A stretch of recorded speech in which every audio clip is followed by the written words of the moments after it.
Одна из интереснейших страниц истории долины Теберды относится ко времени аланской культуры.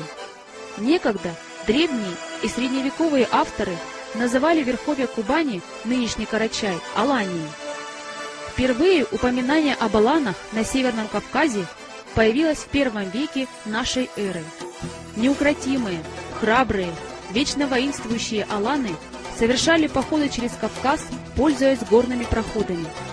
По описаниям греческих историков, аланские воины, наследники скифов и сарматов, ездили на крепких, небольшого роста конях и были одеты в кольчуги и железные остроконечные шлемы.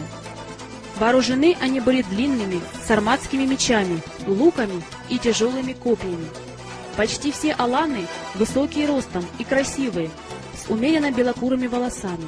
Они страшны сдержанно грозным взглядом своих очей, очень подвижны.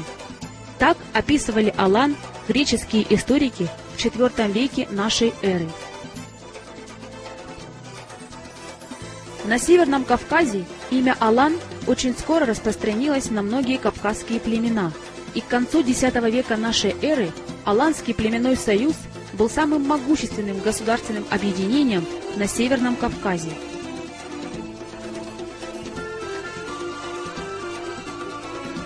По мнению современных этнографов, от тюркоязычных алан образовались карачаевцы и балкарцы. Эти народы до сих пор сохранили самобытную, отличную от других народов Кавказа культуру, историческую непрерывность которой подтвердили археологические исследования. В конце XIV века, после повторного нашествия монголов, оставшиеся в живых аланы ушли глубоко в горы. С уходом алан в течение 4 столетий оседлого населения в долине Теберды и Домбая не было.